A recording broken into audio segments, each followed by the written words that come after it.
মেয়েরা সাবধান, ভয়ঙ্করভাবে ছড়াচ্ছে পিসিওএস। যখন তখন মহিলাদের তলপেটে থাবা বসাচ্ছে প্রাণঘাতী রোগ। কিন্তু কিভাবে বুঝবেন আপনি পিসিওএস এ আক্রান্ত? এই 5টি লক্ষণ বলে দেবে আপনি পিসিওএস এ আক্রান্ত কিনা। ভুলেও লক্ষণগুলো এড়িয়ে যাবেন না, নইলে আপনার বিপদ। মেয়েরা আজই সাবধান হয়ে যান। তলপেটের ক্যান্সারের পাশাপাশি হুড়মুড়িয়ে বাড়ছে পিসিওএস এর আক্রান্তের সংখ্যা। আর আজ এই রোগে আক্রান্ত অধিকাংশ মহিলারাই মা হওয়া থেকে বঞ্চিত হচ্ছে। গবেষণায় দেখা যাচ্ছে এই মুহূর্তে দেশে প্রায় 13% মহিলা এই রোগে আক্রান্ত। প্রতি 5 জন মহিলাদের মধ্যে একজন মহিলা এই মারণ ব্যাধিতে আক্রান্ত হয়ে থাকেন।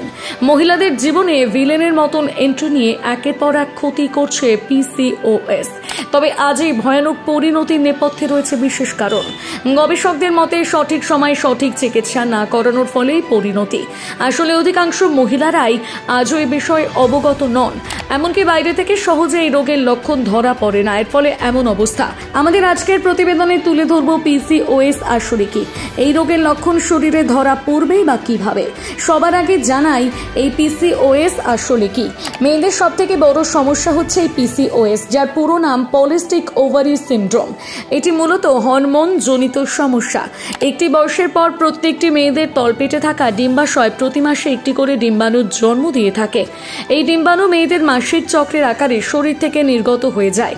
কিন্তু যখন মহিলাদের শরীরে অ্যান্ড্রোজেন হরমোন অর্থাৎ পুরুষ হরমোনের আধিক্য স্বাভাবিকের তুলনায় বেড়ে যায়, তখনই তৈরি হয় বাধা। এর ফলে ডিম্বাশয়ের আশেপাশে নানা রকমের তরল তৈরি হতে থাকে, যাকে সিস্ট বলা হয়। এই সিস্টগুলো তৈরি হওয়ার ফলে ডিম্বাণু নির্গত হওয়ায় বাধা সৃষ্টি হয়। একসময় এই ডিম্বাণুগুলো আর শরীরের দিকে বেরোতে পারে না, একেই বলা হয় পিসিওএস। এখন প্রশ্ন হচ্ছে পিসিওএস হলে বুঝবেন কি করে, এর প্রাথমিক লক্ষণগুলোই বা কি। 1 নম্বর, তলপেটে মেদ বৃদ্ধি হওয়া। পিসিওএস এর এক এবং অন্যতম লক্ষণ হচ্ছে তলপেটের মেদ বৃদ্ধি পাওয়া। অতিরিক্ত অ্যান্ড্রোজেন হরমোন খরিত হওয়ার ফলে শরীর থেকে ডিম্বাণুগুলো নির্গত হতে পারে না, উল্টে ছোট বড় সিস্ট তৈরি হতে থাকে। এই সিস্টগুলো জমা হতে হতে তলপেটের ওজন বৃদ্ধি করে। এছাড়া পিসিওএস হলে কোলেস্টেরল এবং শর্করার মাত্রা বৃদ্ধি পেতে থাকে, যার ফলে তলপেটে মেদ বৃদ্ধি পায়। তবে অনেকেই ভেবে থাকেন গ্যাসের জন্য এমন হয়েছে, কিন্তু এই ভাবনা একেবারে ভুল। 2 নম্বর, মুঠো মুঠো চুল ঝরে পড়া। বিশিষ্ট গবেষকদের মতে মুঠো মুঠো চুল ঝরে পড়া গুরুত্বপূর্ণ একটি লক্ষণ। আসলে চুলের ফলিকলের চারপাশে টেস্টোস্টেরন থেকে রূপান্তরিত ডিএইচটি হরমোন জমা হতে থাকে।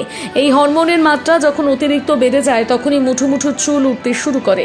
কিন্তু আজকালকার দিনে যেহেতু চুল পড়াটা সাধারণ বিষয়, এর ফলে বেশিরভাগ মহিলাদের মধ্যে পিসিওএস এর কথা মাথায় আসে না। দীর্ঘদিন ধরে এই রোগ শরীরে বাসা বাঁধতে বাঁধতে ভয়ঙ্কর আকার ধারণ করে। আপনারও যদি ঘন ঘন চুল পড়ে, তাহলে আজই সতর্ক হন।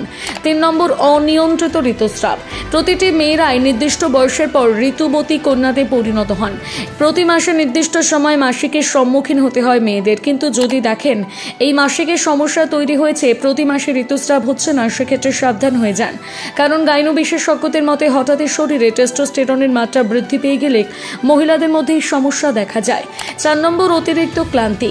সামান্য কাজ করে যদি আপনাকে ক্লান্তি ঘিরে ধরে, তাহলে বুঝুন এটি পিসিওএস এর লক্ষণ। সাধারণত কর্টিসল ও থাইরয়েড হরমোন শরীরের প্রয়োজনীয় শক্তি যোগাতে সাহায্য করে। কিন্তু যখনই শরীরে হরমোনের ভারসাম্যতে তারতম্য দেখা যায়, তখনই ক্লান্তি ধরা দেয়। সাধারণ হাঁটা চলাতেও ক্লান্তি দেখা দেয়। 5 নম্বরে, অবাঞ্ছিত রোম। পুরুষদের মতন মহিলাদেরও বিভিন্ন জায়গায় রোম গজাতে শুরু করে, এমনকি ঠোঁটের ওপর ঘন গোপ দেখা যায়। যেহেতু পিসিওএস এর কারণে মহিলাদের শরীরে অ্যান্ড্রোজেন হরমোন অর্থাৎ পুরুষ হরমোনের আধিক্য দেখা যায়, যার ফলে মেয়েদের শরীরে অবাঞ্ছিত রোম গজাতে থাকে।